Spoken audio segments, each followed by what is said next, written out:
les intellectuels congolais le malheur de la République démocratique du Congo. Les gens étudient pour devenir des problèmes supplémentaires à leur pays au lieu de devenir des solutions. Le plus grand inconscient du monde, le sans vision pour son pays, la personne qui a du mal à réfléchir quand son ventre est plein, qui pense que tout va bien dans son pays quand ses besoins personnels sont satisfaits, c'est l'intellectuel congolais. L'intellectuel congolais ne pense pas à la création des usines, des grandes entreprises. Il pense plutôt à créer un parti politique quand il a déjà de l'argent, pas pour créer des emplois, mais pour appauvrir davantage et diviser les pauvres citoyens. La République démocratique du Congo est devenue un pays où les projets commencent mais ne s'achèvent pas car aucun suivi. Un pays des improvisations, un pays où si tu dis la vérité aux dirigeants, ils te haïssent, mais si tu les flattes, tu deviens important à leurs yeux. Un pays utile quand il s'agit seulement de gagner de l'argent. Mon pays n'a pas de système politique de gestion. Même les frontières congolaises sont gérées de manière à énerver toute personne qui a de l'intelligence. Les institutions de l'État sont comparables aux personnes aveugles. Les aveugles savent qu'ils ont besoin d'argent, mais ne savent pas de combien ils ont besoin, ni quoi en faire. Ils peuvent en avoir suffisamment, mais doivent être sales et mal habillés sans qu'ils ne sachent, pourvu qu'ils n'aient pas faim. Croyez-moi, c'est le gardien de l'aveugle qui bénéficie des avantages de l'aveugle plus que l'aveugle lui-même. La RDC est devenue comparable à une personne débile. Une personne débile fait rire tout le monde, mais jamais son propriétaire. Dans mon pays, même les universités où l'on est censé avoir des personnalités avec tous les titres et qualités possibles sont gérées comme des buvettes. Au XXIe siècle, les universités n'ont même pas un système national de gestion pour échanger des informations, vous imaginez. C'est pourquoi les étudiants changent des universités comme des habits après avoir commis des bêtises. C'est pourquoi vous ne pouvez pas certifier un relevé des cotes d'une université congolaise. Même avec le système LMD, vous n'aurez résolu aucun problème tant que le mode de fonctionnement n'aura pas changé. À cause des intellectuels, la République démocratique du Congo est devenue le pays qui ne vous encourage pas à étudier. Mais après avoir étudié difficilement et dans des conditions inhumaines, car c'est le cas dans mon pays, on vous exige une expérience professionnelle de 10 ans ou plus avant d'occuper une fonction, sachant que vous n'en avez pas. Une façon de condamner la jeunesse à ne pas s'épanouir. Et pourtant, l'expérience professionnelle d'un intellectuel congolais est comparable à un homme qui, à force de boire de l'eau pendant plusieurs années, il part se plonger dans un lac pour nager. Nous savons tous que c'est la noyade qui doit suivre. Les intellectuels congolais ont des expériences dans les vols, dans la routine, dans l'inacceptable. Bref, les pays favorisent ceux qui les détruisent. Imaginez des grands hommes d'un pays comme la RDC, où il y a toutes les ressources naturelles possibles.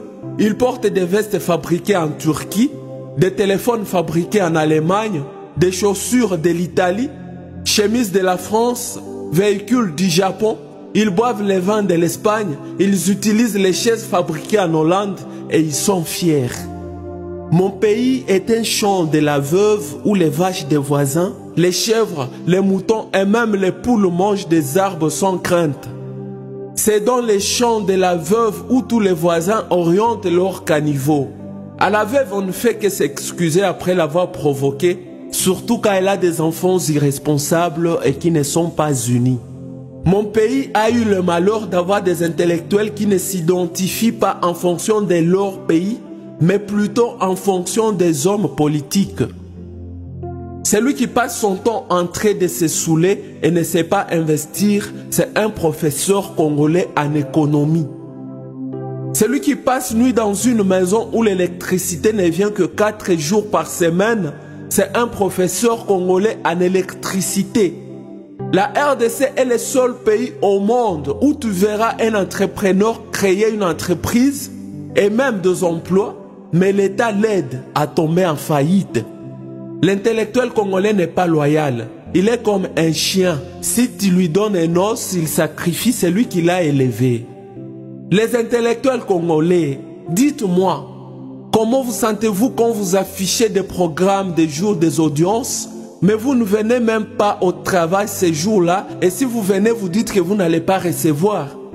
Comment vous vous sentez quand vous invitez des gens à venir vous saluer au travail afin qu'ils découvrent que pour vous voir, on complète une audience, même quand vous n'avez rien à parler par rapport à votre travail?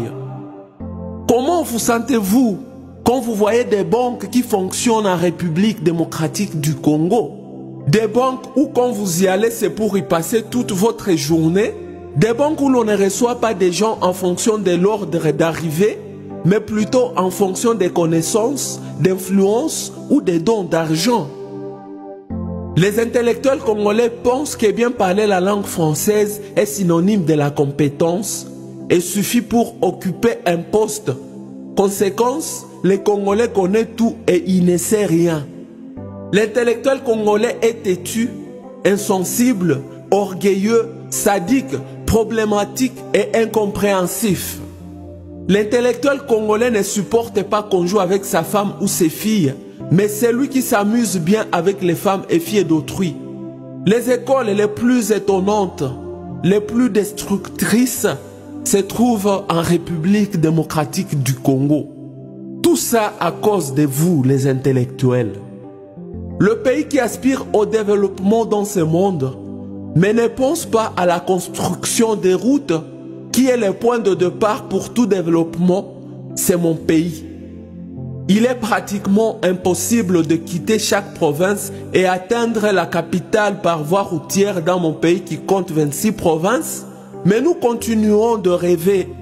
Toutefois, depuis des décennies, les dirigeants ne pensent pas à construire des routes, mais ils savent distribuer des véhicules aux honorables qui ont déjà tout, aux professeurs d'université, aux athlètes, dans une capitale où les embouteillages énervent déjà tout le monde.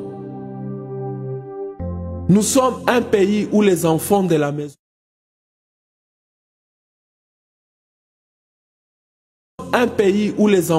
maison se font la guerre au moment où les étrangers nous prennent tout. L'intellectuel congolais, c'est la parfaite définition de la honte.